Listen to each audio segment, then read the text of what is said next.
And we're live. Hello, hello. How are you? I'm not too bad. I'm still trying to work out what I'm doing at the start of these shows.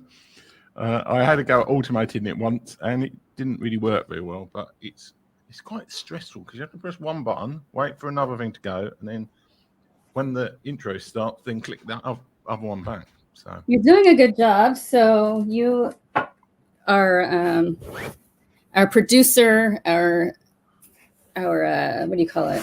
You're doing it all. So thank you. You're doing a good job. I'm turning around for the light because if I face this way, I have better light. yeah. And so I'm doing that.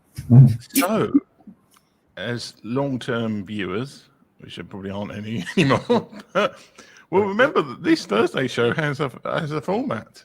We have a format. Yay! Let's go with what are you up to this week? Woohoo! Are you up to this week? What are you up to? I see that you have a new store with exactly one product in it. I do. We didn't talk about this yet. I have to completely rebuild. Oh, that reminds me what we might talk about, because this brought up an idea we might talk about the serious bit.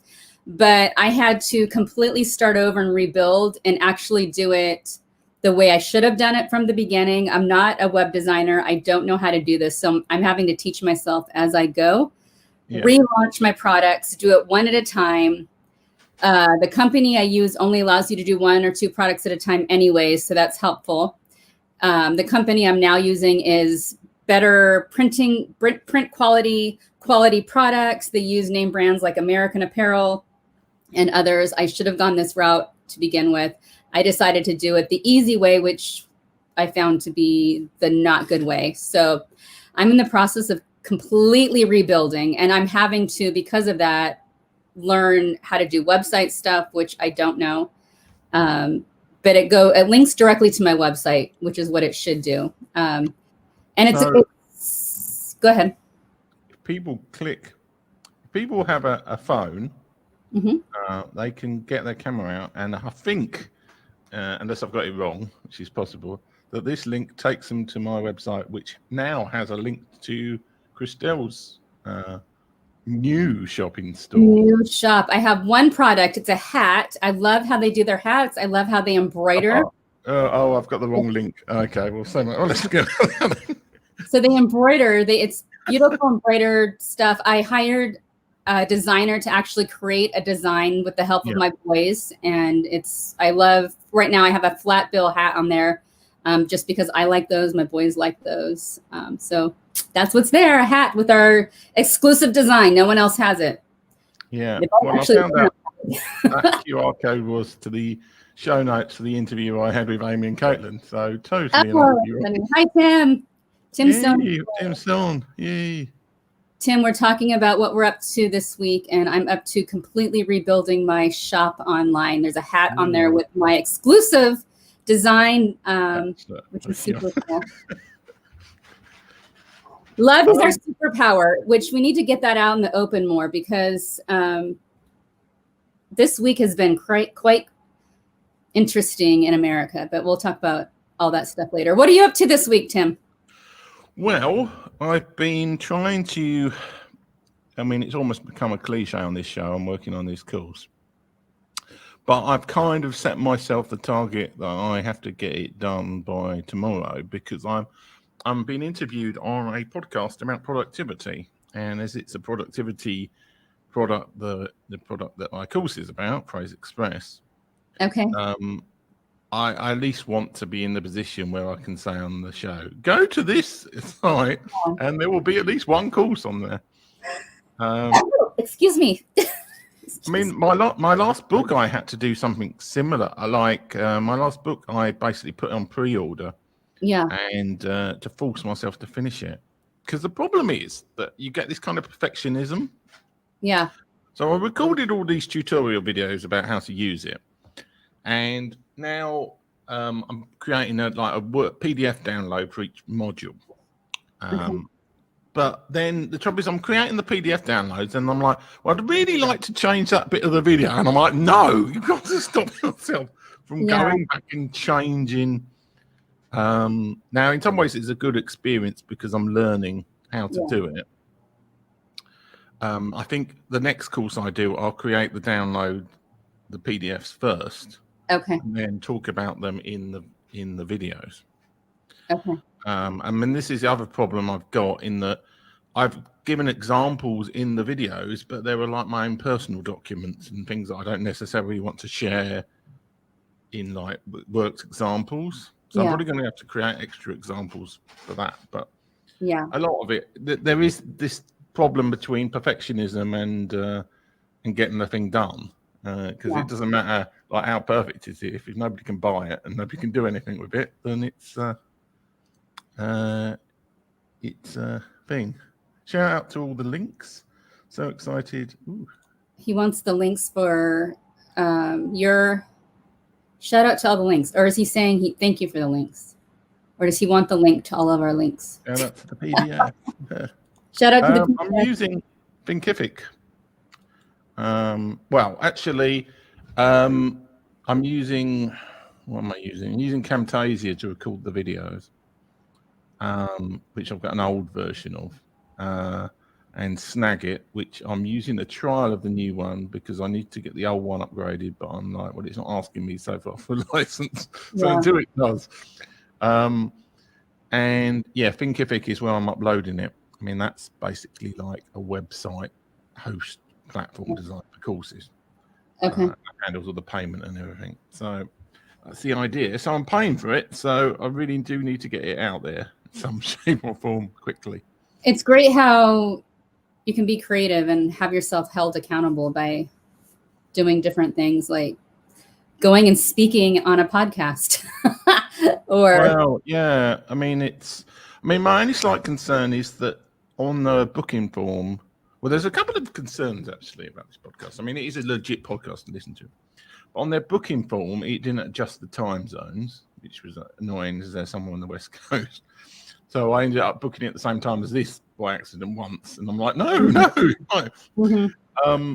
And the other thing is they asked for a telephone number. And it's like, well, I could give them my mobile telephone number, but I would rather use all my audio equipment I've got here. And I can ring a number via Skype. But I don't really want to be like rung anyway. I've got no equipment to link my mobile phone to all the sound equipment I've got. Yeah. So that's so I've told them to Skype me. So hopefully that'll work tomorrow. So those are the two minor concerns that I'm worried about. That's fabulous. Tim Son is saying shout out to accountability. I want to talk about one other thing that I was working on. I think I brought it up last week. But I had a meeting with two phenomenal women here in San Diego. One is family and the other is just amazing. And we have a similar background. We are getting together to create a nonprofit. And it is surrounding women who come out of certain industries. I'm not going to give a lot of details, but women who come out of certain industries and have worked through and are excelling beyond abuse. And so although that's going to be the beginning, it's actually going to be very much a woman's empowerment thing where we have people involved who are in all facets of life. So we want to include politicians, business owners, psychologists, teachers, educators, all kinds of stuff. And we are going to be launching a podcast, a blog. It's going to be very well done. These women are phenomenal business owners already. And I'm really excited to see where this goes. I'm not going to give too many details, but how many hours of live shows and podcasts are you going to be doing a week? I don't, okay. You know, what's funny, Tim? It's not funny. Actually, this is part of my story.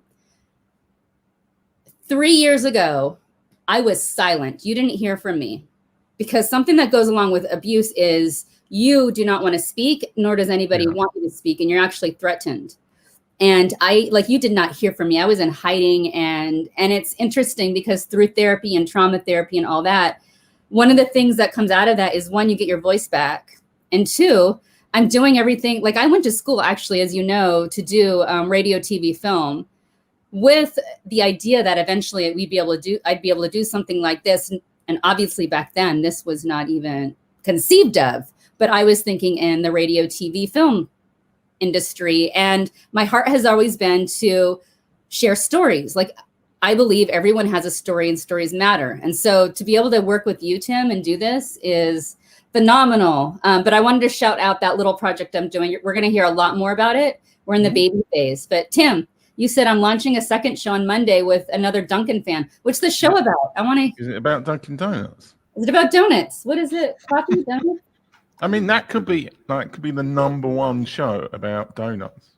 I think we need Tim back on as a guest. We need to talk. We could get him back on a Thursday if he's available. Oh yeah, Tim, come on a Thursday and chat with us. Thursday's the kind of actually, yeah. Why are we in this? Why are we in this mode? We should be in this mode. I know. No, it's like way more flattering. And it also makes all the captions make a lot more sense. So funny. Tim Sohn, choose a Thursday you want to come on, and you can talk about everything you're doing. Right. So I think we've done that bit. So hot recommendations. Oh, this is where I forgot to actually.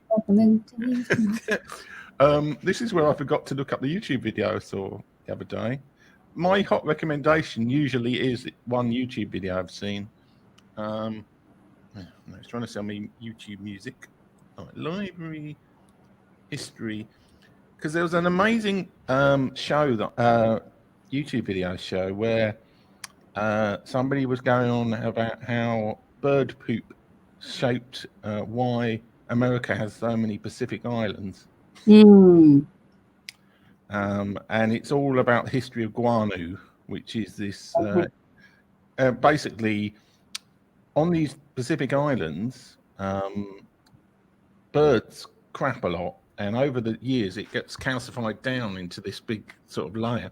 And in the middle of the 18th or 19th century, they discovered that this guano, it was amazing fertilizer. And for reasons that are, well, there was only one place in Peru that these islands where they found it, and the British apparently got there first and had the concession on getting all this bird crap. So the US Congress basically enacted this act where any American who could find like an island with guano on it could claim that island for the US government.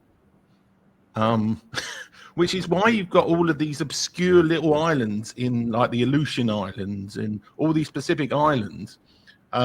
It's because they were guano, they were covered in bird poop, basically, that calcified up. But they sent people out there to basically dig it up and ship it back to the American farms to use as fertilizer.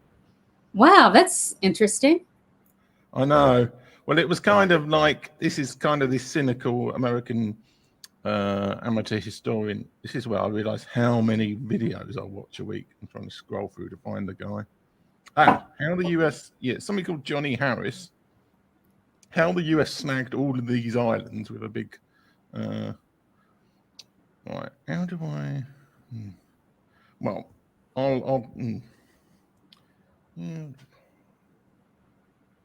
this is where I have to stop it playing and go and skip over the adverts.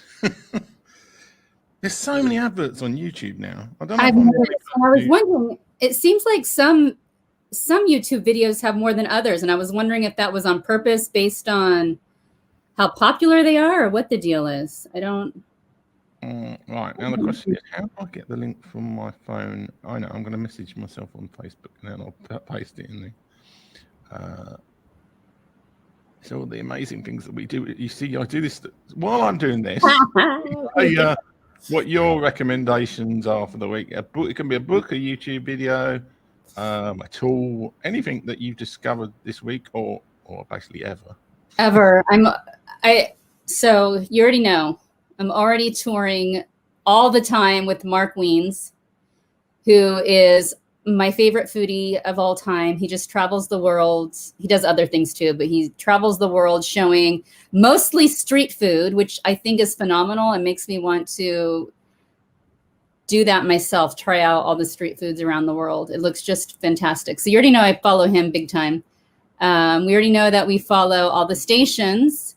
But I think what my hot recommendation is, based on having done it the wrong way, if you want to launch a product, merchandise, and you want to do it so that it ships directly from the printer, don't do what I did. Don't do what I did. I recommend Printful.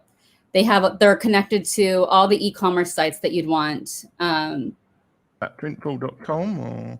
Printful, I believe they're printful.com. I would have to look again. That's my hot recommendation. If you want to launch merch, if you want to launch a hat, t-shirt, and I had another friend that just launched an amazing design, a couple of t-shirts and other things that. 1 L or 2?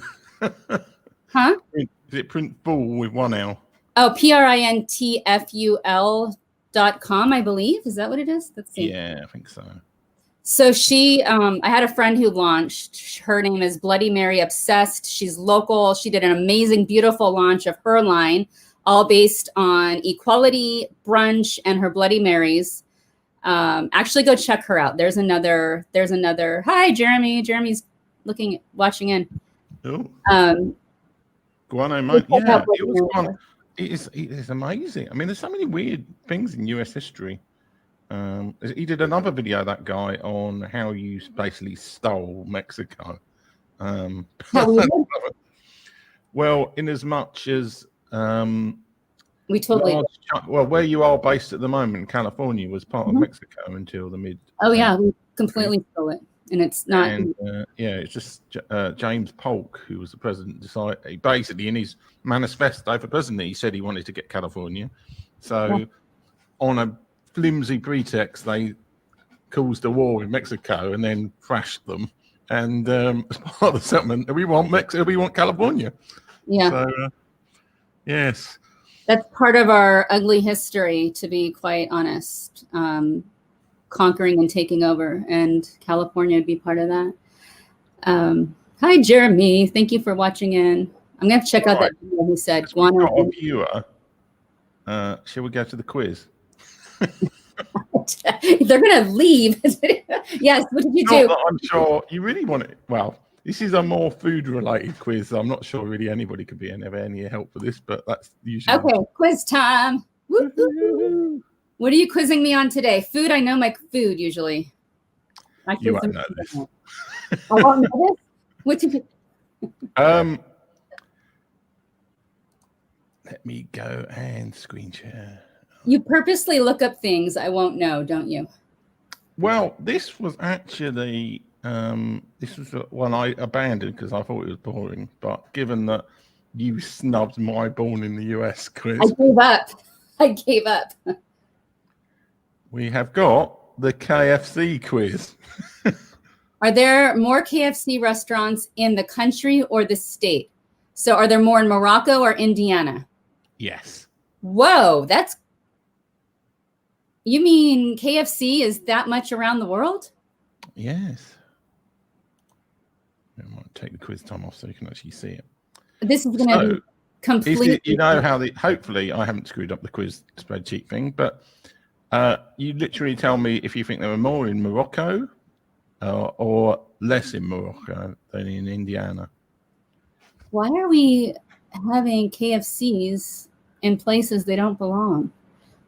Good God. Well, I mean, are you being KFCist here? Why can't the person in Nigeria or wherever? Some countries that they're just healthier than we are. That's a known fact. So why are we doing this to them? I hope Indiana. This is based on. I hope we're not.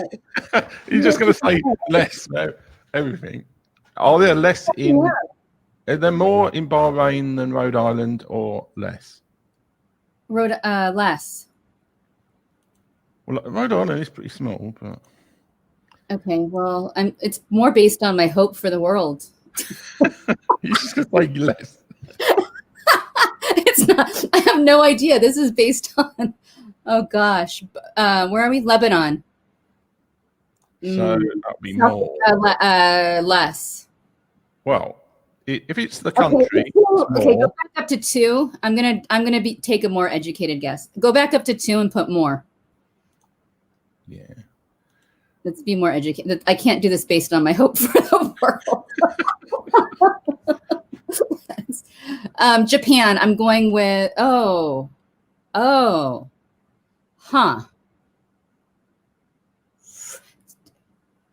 Texas more. Texas has more.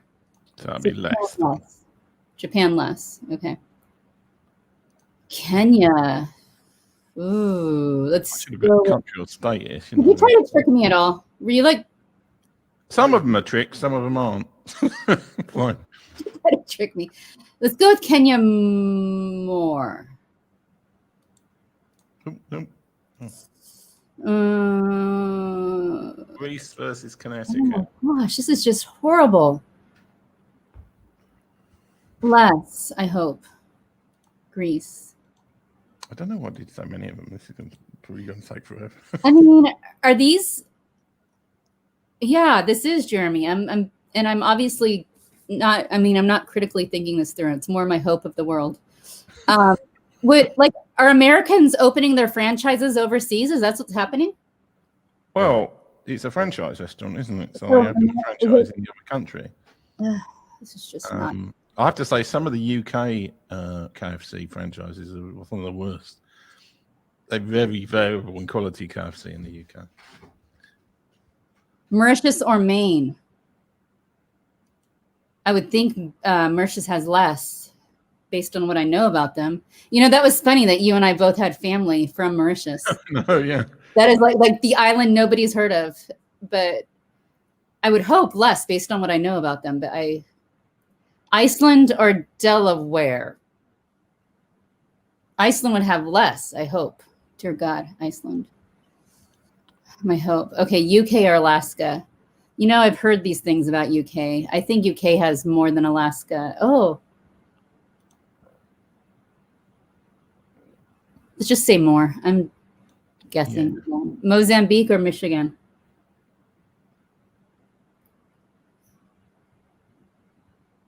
Michigan, more. So no, what am I saying? This is confusing. Mozambique. I wish I'd done it differently, but I'm not going to go and change it. Okay, no, it's fine. Ghana or Vermont? Ooh, I'm saying Ghana has more. So yeah. I'm sorry. I just want to apologize to the world. This makes me really sad. Russia or North Carolina? I'm going to learn something here. Actually, some of this is interesting. Like, we have franchises in Russia. I'm going with North Carolina, though. Kuwait or Kansas? Kansas has more. Kuwait has less. Saudi Arabia. Oh, gosh, I'm so going to learn something. I'm going with Florida. Has more. So Saudi Arabia less. Egypt. Although California. More, I hope. Dear God. I hope. Not for art, just for Egypt's sake. Botswana, Kentucky. Botswana less. So Kentucky then. Kentucky more. I don't know. Whatever I'm saying. Yeah. Botswana less. Tunisia or Colorado? Colorado. Now I'm suddenly getting stressed out. Oh, I can't really remember the answer. I might have to. Namibia or Utah? Namibia has more. Namibia, you're going for? Yeah, again, I'm hoping I'm not. Because you've done a few lesses than you wanted to. Angola versus Iowa. Iowa has to have more. South Africa or Arizona?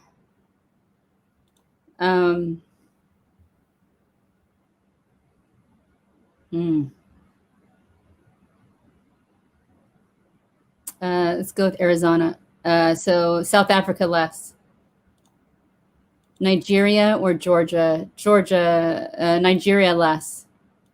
All right, I'm about to see what we've done to the world here. You're right. So I can actually see it as well. And you got 13 out of 21 right. Okay, I want to see who has more. Are you able to just pull up who has more, or do I have to re-guess? No, I think I'm going to do. I'm going to show you how the spaghetti's made. Grid lines, headings, and. I am going to learn something here. That didn't help us at all. So that's how many they have.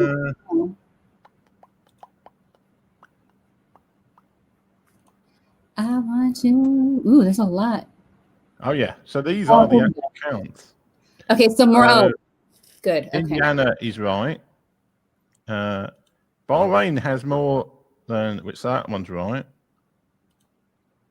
Lebanon has more than South Dakota. Is that I said more, right? Okay. Yeah. Japan. You should have. Japan famously, their Christmas is. They've got this weird Christmas tradition where people go for KFC. Wow. Okay. And it's a really popular KFC. Interesting. So that one would be more. Kenya's more than North Dakota. Which you said right. I said more. Okay, I said more. And you got that one right. Greece. Oh, thank you. Mauritius has got more than Maine. Wow, that's surprising to me. Why do you think that is? Well, Maine's not that big, really, is it? I think is that why? I mean, but Mauritius they're not a very big island. Well, something you want to keep in mind is a lot of the Muslim countries quite like KFC because it's not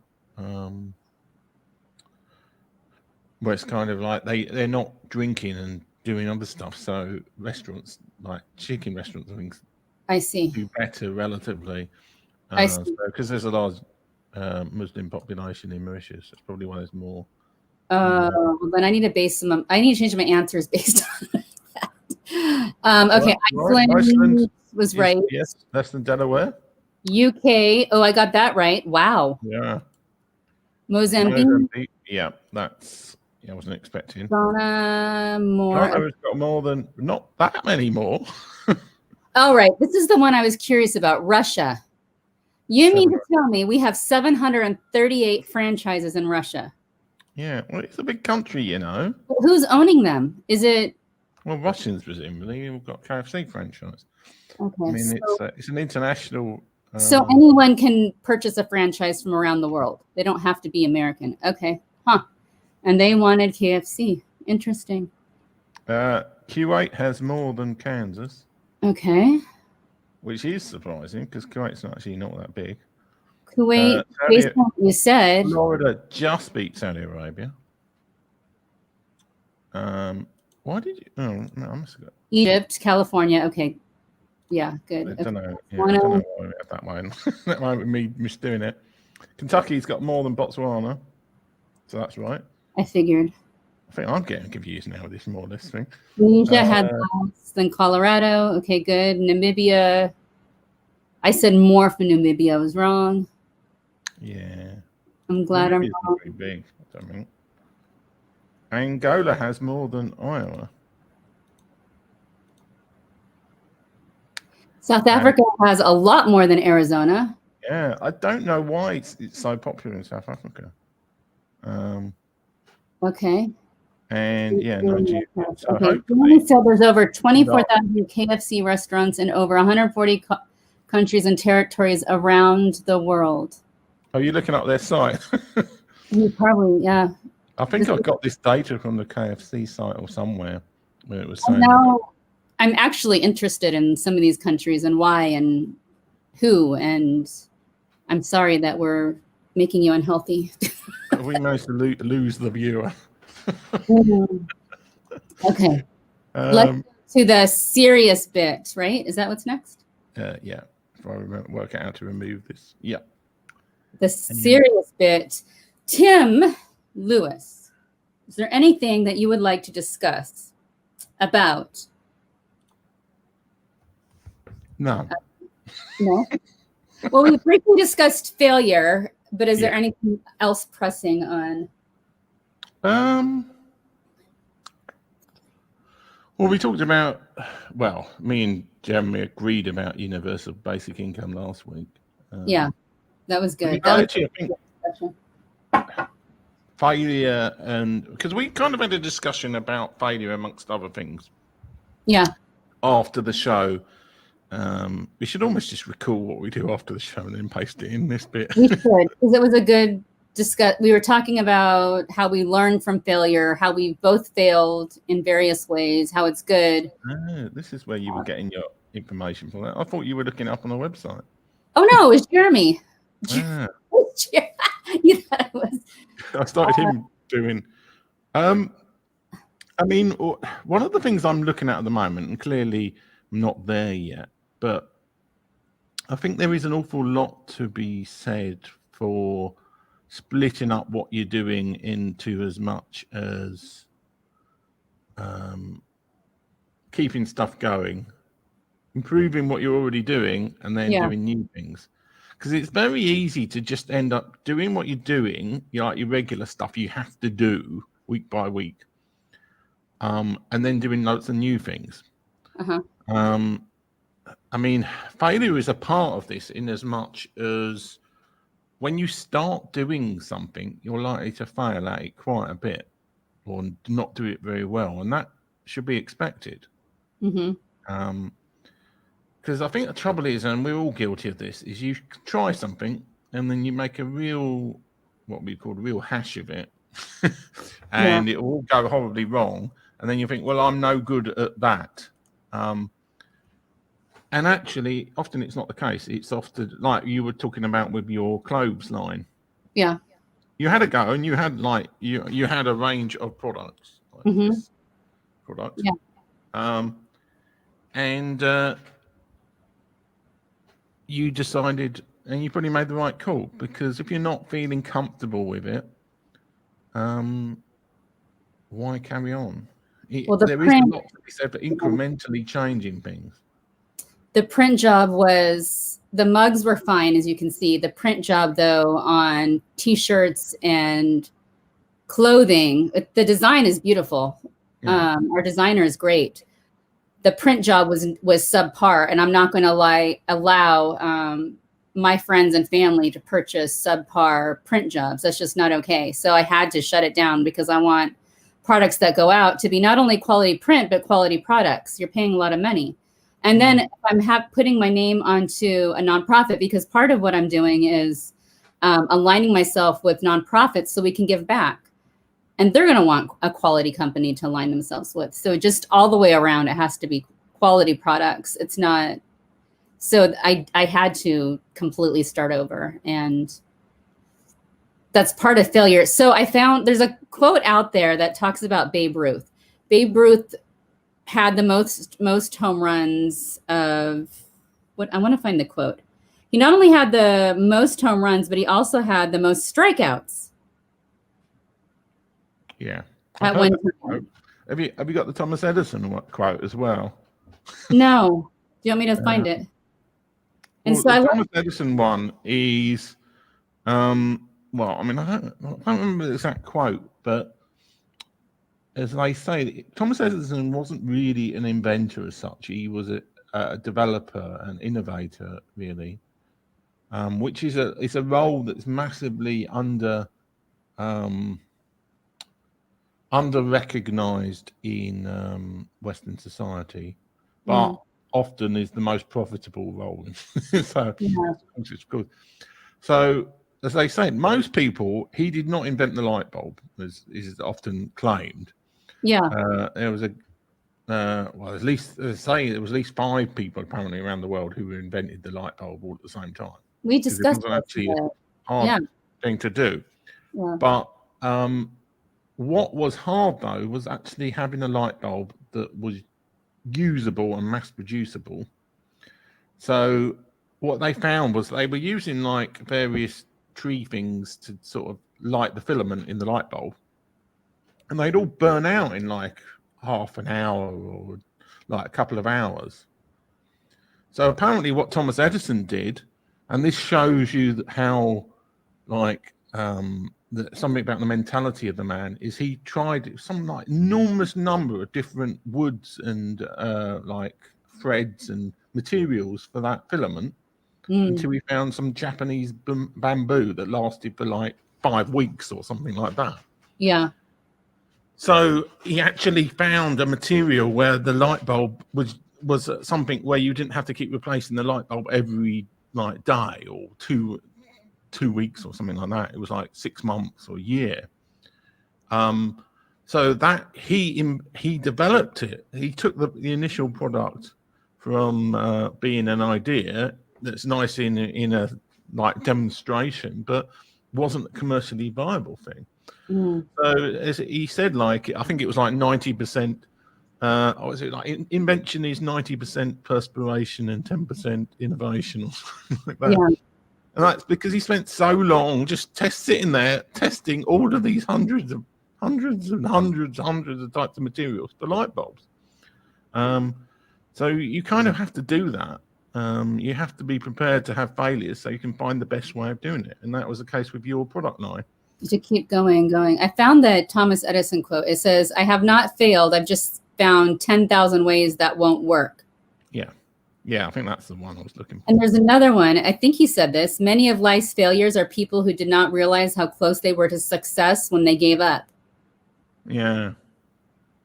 Well, I did a whole episode on Mo Farah for my my podcast years ago. You probably I don't know if you know who Mo Farah is, but he was like he's initially I think he was born in Somalia, but he was brought up in the UK, and he was a British middle distance athlete. Okay. And in the 2008 Olympics in Beijing, he didn't even reach the final of like the 1500 meters, I think it was in, or 5,000 meters, no, 5,000 meters that he was in. Yeah. And he very almost gave up because he'd been doing like athletics for a good like 5 years or so. And I think it was like touch and go whether he was like gonna quit or not. But he didn't quit. He got a new coach, and then he changed his diet, and he got a lot more professional about things. And I think in 2014, he ended up winning the World Championships in 5,000 meters. And then in 2015, he won the 5,000 meters and the 1,500 meters, I think, World Championship or something along those lines. And then he won the London Olympics. He won both those events. Yeah. And I mean, this is the thing. The guy is now one of the heroes, like one of the most successful middle distance runners in like Olympic history and World Championship history. Yeah. But he could have given up after the Beijing Olympics, and nobody would have known who the hell he was. Yeah.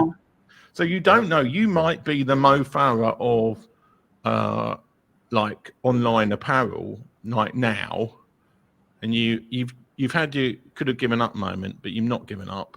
You just keep going. I'm a firm believer in going and going and going. Just like, I mean, here's the thing. If you've been on the cusp of completely losing hope and had this much to hang on to, and hung on in your most like hopeless moment, it's almost like becoming a runner where you have to train and train and train. It's like you've seen the worst of yourself, and you know that you kind of know what failure actually is, and you kind of know what hopelessness actually is, and you have to keep going. Like you just have to. I mean, and here's the irony too, is people attach the word failure to so many things that I wouldn't consider failure. Yeah. An example is divorce. For so long, divorce has been considered a failure. I completely disagree with that. I think oftentimes it's a new beginning for many people. Well, I think if there's physical or emotional abuse in a relationship, it's better. I mean, a lot of the time with people, marriages and couples in general, you see them. I mean, it's in many ways not a nice thing to say, but there are a lot of couples that shouldn't be together. Mm-hmm. They're not helping each other, and they're holding each other back. Mm-hmm. And in the past, there was so much social stigma to divorce and separation. That's the whole, yeah. And that's the I mean, you can see that obviously you don't necessarily want people to be kind of doing stuff on a whim. But I mean, from an emotional point of view, I mean, I've never been divorced.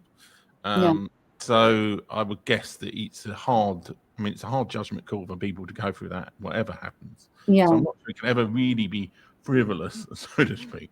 You can't, but the stigma, like you said, that was attached to divorce for so many years, and calling it something like failure, and you have to stay together for whatever reason to show that you've been successful in 50 years of marriage. Well, is it success if your marriage was horrific for 50 years? I don't consider that success, you know? And I think the reason why I'm advocating against using certain language is because it keeps people in unhealthy marriages. Yeah. Due to shame, due to the stigma, due to and I'm going to be changing my language on this. And this is new for me, just because people need to not feel that shame or guilt when it's actually better for them to get out. Yeah. For a million reasons. And so, but attaching failure to that. But let me ask you, what is your biggest lesson, your biggest failure lesson? Or in life, or in general, or in business, or in life, like specifically to you, if you want to share. I think my biggest lesson in terms of failure is it's often way worse never to try at things than it is to fail. The trouble is, if you tend to be anxious or you have any kind of you worry about things, which I certainly when I was younger, I was a lot more anxious about everything. You can often just never try stuff because your worry and fear about the failure will be worse, will be way worse than actually what fail. Which is why, in a way, it's good to fail, because you're not going to be so afraid. You're going to have a realistic assessment on what actually the cost of failure is, and certainly in today's world, it's often not. I mean, obviously, if you were taking up the hobby of practicing Russian roulette with guns or something, then obviously failure in that is fairly fatal. But if you're just setting up a website and you're worried somebody's not going to like it, or you post something on Facebook that people don't like, I mean, obviously there are consequences that can happen with things, but most of the time, there's not really anything you can't recover from in some shape or form. Yeah. I went to a seminar one time. What was it? It was a seminar. More than a seminar. It's one of those things where what do you call those? Where there's workshops, seminars, it's like a whole gathering. I'm losing words. What is it? You know what I'm talking about? A conference. I'm losing words. This is my ADHD. So I went to a conference one time, and there were two people there that were really interesting, and they specifically spoke on failure. One is Bob Goff. He actually teaches courses on failure. He's a lawyer who teaches courses on failure, and he'll bring in people who have had massive public failure, considered public failures. He'll bring them in and let them tell their story and kind of show how you can rebuild from anything. And then another speaker there basically set out to kind of show some kind of example of failure. And he just set out to film himself asking different companies if he could do something. And it was some kind of like outrageous request. And he found that more often than not, people actually said yes to his requests. And so it was kind of a lesson for him to, why not ask, why not try? Because too often we're so scared of even a failure that we won't even try. Well, I know a lot of sales trainers and other people have got this whole obsession with cold calling and like. Have you ever seen that film Glenn Ross? It's a film based on a stage play. Actually, it's not actually the best film in the world, but it's very interesting to watch because it's about sales. It's about these sales teams that have been basically I won't spoil the film. Well, I may spoil the film. It's about a murder that happens because of a sales target that's not hit and the rest of it. But they're all about like, you just have to cold call people and do stuff. And I think a lot of that is getting over the failure thing. I actually think the cold calling is an absolutely terrible way of selling stuff. It's terrifying to me. I had to do that, and it actually terrifies me, and I do not like it at all. Yeah, but I mean, I'm sure if you, it's like with live video actually, or doing a podcast. Like now, I've got to the point I'm kind of happy on video. I don't notice what I look like. Probably I should do. Some people probably claim I should do, but I don't get self-conscious on video or anything like that. Yeah. But if you do something enough, you get used to it, and it becomes a habit. And the failure, you don't necessarily want the failure to become a habit, but the disappointment of failure becomes less and less and less and less the more regularly you do something. So, like, if you compare had you done any live video before March when we started it? Was it March or April when we started this show? Yeah, something. I don't know. April maybe. Yeah, but I have done live video for my previous job at Traveling Stories. We had done quite a few. Yeah. Well, if you remember what you were like before you started that, maybe that wasn't the best example. But you would have, the first couple of times you did live video, you would have been really like, I'm not sure, really conscious. Yeah. And there is something to be said for just repetitively doing something. So you get all the habits and things out of the way. Yeah. I think there is an issue though that's not talked about where you can go too far the other way. So you can get used to failure. Failure becomes comfortable because it's what you're used to. That makes sense. Yeah. You have to, I'm saying my course, I'm wondering if I'm falling into, I've done lots of things where I've never really launched a product, or I've kind of sabotaged it or something. So part of me's mindful of that. There is like, you want it to be as good as possible when you create it. Yeah. But the thing is, like with an online course, I can always change it afterwards. It's like with self-published ebooks. You can always change it afterwards. Even the print books. I mean, obviously you can't change the ones that have already been sold, but you can, if there's like typos in it, you can change it in the new books that come along quite easily. So I think there is a risk that you can end up getting into the habit of failure. Yeah. Which is why I think it's important to always be looking at what you're doing. Yeah. Don't be afraid of failure. Failure is part of everything. But if you keep doing something hundreds of times and you never get any success at all, then you can ask, are you doing the right thing? Yeah. So I don't know what the clothes equivalent, but let's say you were selling T-shirts. You were selling pants or trousers, but they only had one leg. Yeah. Then you could be like the best person promoting it everywhere, but it's like, well, what on earth? Why would we buy these? Yeah. And that's where it's kind of like you need to look. You have to have this incremental thing to say, like, well, what can I maybe let's change something. Yeah. And that might stop the failure. But I think if you get any kind of success or conversion rate, as they say, doing something, then that's good, because that means you can always adjust it to make it better. So the first sale you get from somebody you don't know is always important. Yeah. And if you can do that, then that kind of shows that you can actually, you've got something there. Yeah. Yeah. And I think a good question to always ask yourself is, what lesson has this taught me, or what lesson am I learning in this?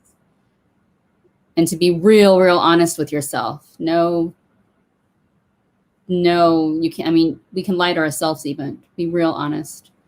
Yeah. But yeah, so that's it's good about failure, Tim. Yeah. I mean, there is an element as well about when you only fail when you stop doing something. I'm getting loads of hits on my Facebook page for the Begin Self-Publishing podcast, which I haven't done an episode for in 6 months. Where do you think those are coming from? I have no idea. It What just did you says do? mobile views.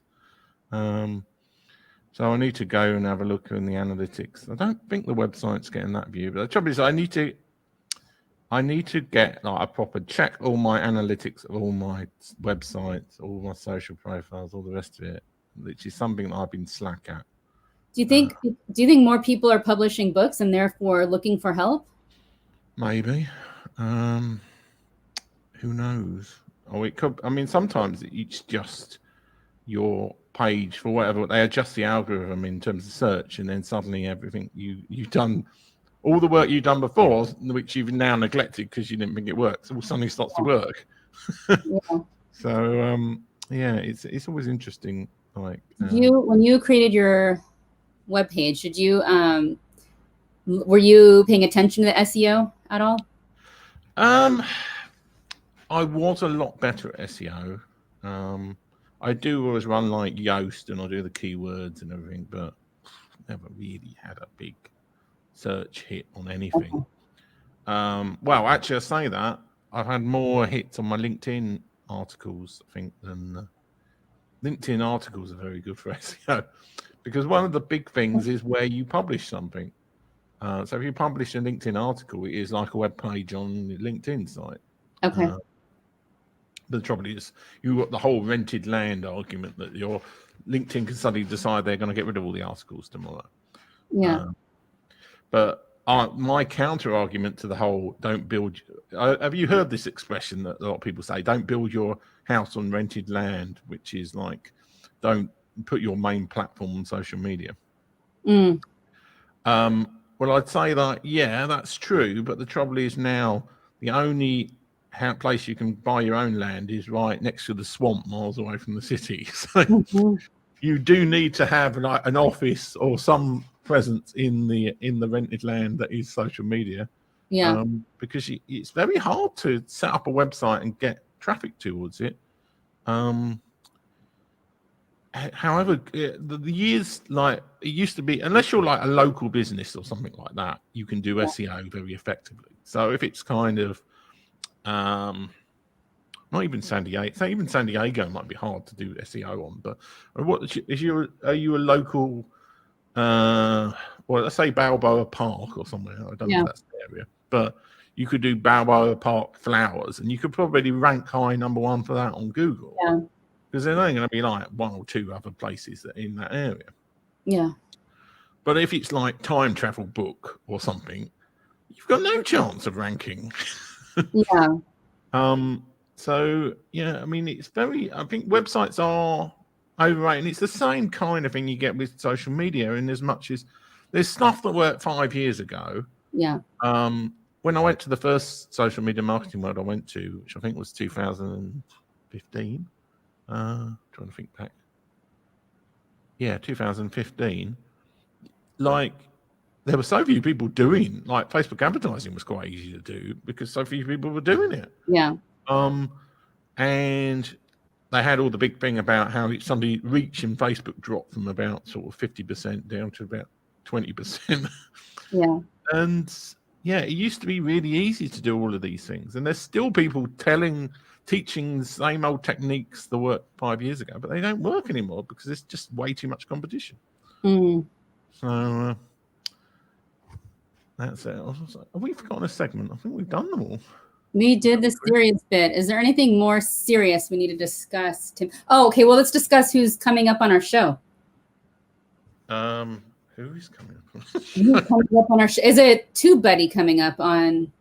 No, it's I think it's your ADHD. Oh, yes. We have a guest coming from France, and he's going to be discussing ADHD. I believe he's written a book. He has a Facebook group that's pretty popular, and it's specifically for being successful while having ADHD. Very interesting. He's an interesting guy. So I'm excited about that. We were looking kind of far and wide for someone with ADHD to come chat. So, and then who's coming after him? Who's the following week? This is where I get my phone out. This is where it's like using a cheap Calendly product, which is free. The only disadvantage is that it's only on my calendar, so Chris still has to ask me who's coming on. I know. I don't. It's Jonathan Lowe. Jonathan Lowe is coming. Jonathan is a friend of mine from years ago. He is a police officer. He is going to speak. In fact, I believe he trains police officers now. He's going to be speaking about quite a few really interesting subjects. And this is a hot topic right now in America. So I'm excited to have him on to chat, to hear his story. He has a unique story, I believe, and that will be fantastic. I'm excited about that. And again, he's a friend of mine that goes back to my youth. So that'll be interesting. Who's after him? Well, it seems we're going down the list. It's Rob Balasalas. Okay, tell us about him. Tell us about Rob. He is, he's somebody I invited on. And he works for TubeBuddy, which is one of the biggest sort of utility things for people who've got YouTube channels like we have. Okay. But he has recently created I think it was like a year ago or something. He created a YouTube channel. He's built it up to like 1,000 followers and documented his whole process. And he's a really interesting guy. He used to actually work for Thinkific, which is the product I'm using for my calls. So that's Rob Ballas. I think it's Balasabas. He always says, "Just call me Rob," because nobody can pronounce his surname. Okay. And go ahead, continue. I was going to talk over you. No, feel free to talk over me. I was. Over you.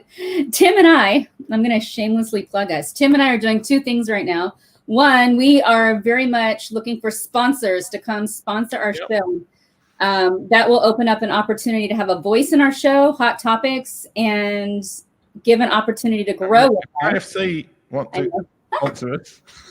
You would like KFC? No, we don't. I don't eat meat. Remember that? Well, you're assuming that it is meat. We want someone who wants to grow with us and have a voice and be able to be part of an international program. So the other thing is we both love going on podcasts. Have us on together or apart. Yeah. We would love to come chat. We have a range of things to talk about. Tim is he's authored several books. He has put together it's not several, it's seven books. Seven. He has his own podcast that's out there, although he hasn't done anything in a while, but he has many podcast shows. I need to work out whether I want to do a guilty episode where I updated everybody, because I did promise to update everybody on the podcast and I've never got around to it. I think I probably have to, just out of. Well, that's how I found you. I think because you were doing the podcast, and I was really interested in the guests you were having on and what you were teaching, and I was just learning how to self-publish at that time. And it was like. This is the irony. There's no shortage of good quality content out there. There's loads of podcasts I've listened to are really, really good, and they have very few listeners. This is the biggest lie of the internet, is that good quality content is all that matters. It doesn't. It's there's loads of great quality content out there. Yeah. I used to listen to about 50 podcasts a week at one point. Now I listen to none, which is ironic. Yeah. But there's so many good blogs, there's so many good podcasts out there, so many good video shows, and yet people aren't finding them.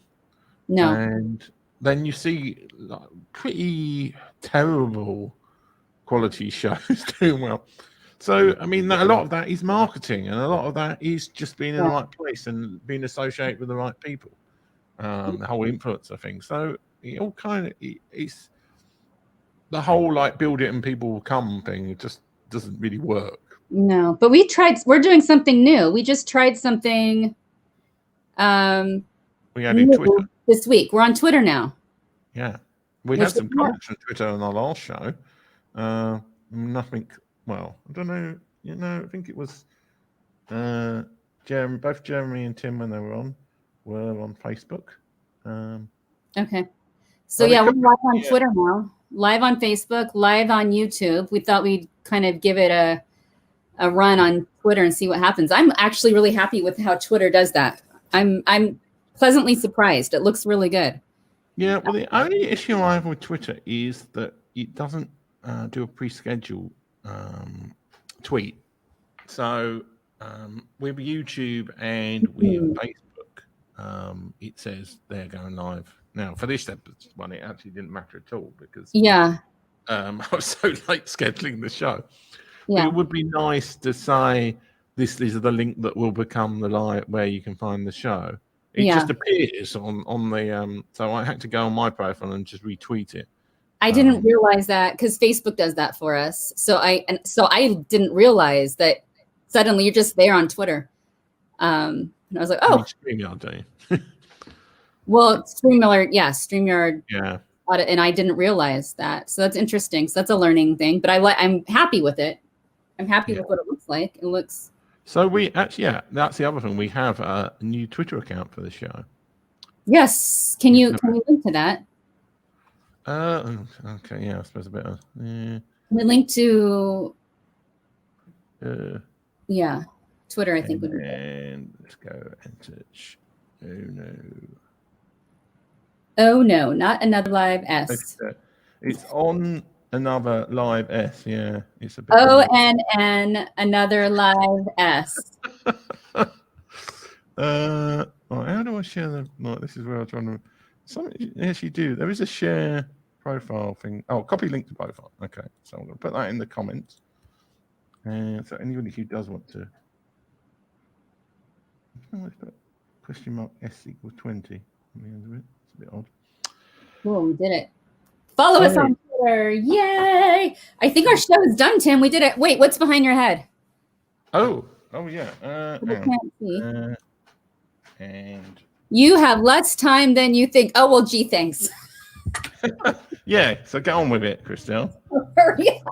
You know what? I'm actually a big fan in things like that. Like, I always ask myself, is there anything that I would regret if I were to die today, tomorrow? And am I living my life in such a way that I wouldn't have those regrets?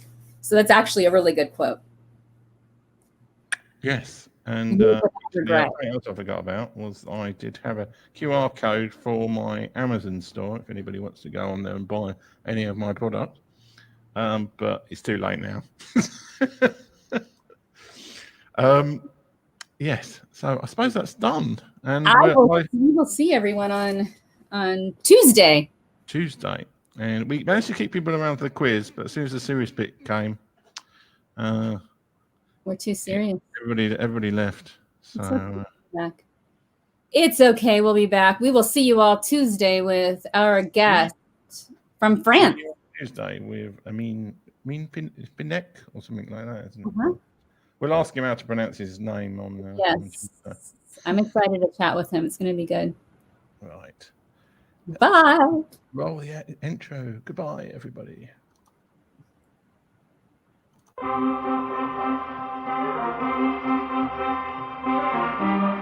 This is terrifying for me.